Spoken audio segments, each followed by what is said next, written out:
Hello guys, আসসালামু আলাইকুম। আশা করি আপনারা সবাই ভালো আছেন, সুস্থ আছেন, সুন্দর আছেন। আমি আবার আপনাদের মাঝে উপস্থিত হয়েছি একটা ছোট্ট গল্প করার জন্য। তা হলো, তর্কের চেয়ে নীরবতা ভালো, প্রতিশোধ নেওয়ার চেয়ে রাস্তা বদলে ফেলা অনেক ভালো। কথাগুলো যদি ভালো লেগে থাকে সাবস্ক্রাইব করে বেল বাটনটা টিপে দিন, বেশি বেশি শেয়ার করুন। তর্কের চেয়ে নীরবতা অনেক ভালো, আর প্রতিশোধ নেওয়ার চেয়ে রাস্তাটা বদলে ফেলুন না। ক্ষতি কী? প্রতিশোধ নেওয়ার দরকার নেই।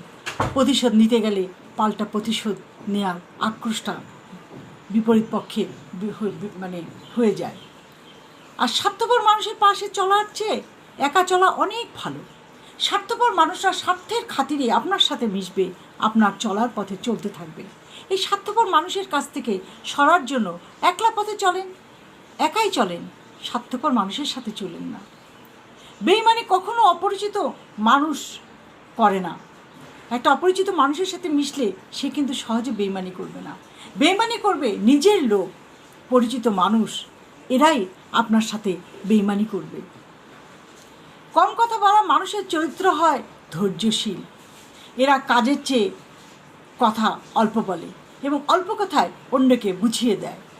কম কথা বলে, আবার এরা ন্যাকামি করে কথা বলতে পারে না। অনেক মানুষ আছে না, একটু ন্যাকামি করে কথা বলাটা পছন্দ করে, এরা ন্যাকামি করে কথা বলে না।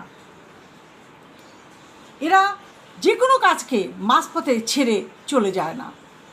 এরা কথা কম বলে এবং সৎ মানুষ হওয়ার চেষ্টা করে। এরা কথা কম বলে এবং সৎ মানুষ হওয়ার চেষ্টা করে।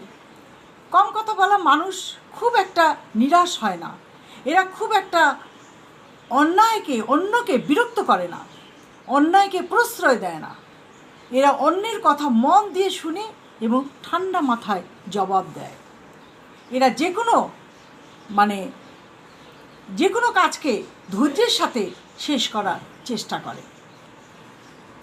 একটা আমার মামা ছিল, তো সেই মামাটা খুব কম কথা বলতো, আস্তে ধীরে কাজ করত, বাড়ির লোকদের সাথে খুব ভালো ব্যবহার করতো, সবার সাথে ভালো ব্যবহার করতো। কিন্তু সে এত ধৈর্যশীল ছিল, মানুষ যে তার এত ক্ষতি করে যাচ্ছে সে ধৈর্যের সাথে সেটা মোকাবেলা করছে, কোনো রকম প্রতিশোধ নিতে যায়নি। তার বিশাল একটা টিভি সেন্টার ছিল, টিভির দোকান ছিল, ওখানে ফ্রিজ, টিভি অনেক কিছু বিক্রি হতো। কত মানুষ তাকে ঠকে গেছে, কিন্তু সে নীরবে তা সহ্য করে গেছে। এটা নীরবে সহ্য করার মতো নয়। তারপর মামা অনেক শান্তভাবে তার কর্মচারীদেরকে বোঝাতো, পরিচালনা করত, সবাই তাকে ভালোবাসতো। তারপর যারা তাকে ধোঁকা দিত তারা আস্তে আস্তে লজ্জিত হলো, লজ্জায় তার সামনে এসে মুখ দেখাতে পারতো না। এটাই ছিল মামার চরিত্র।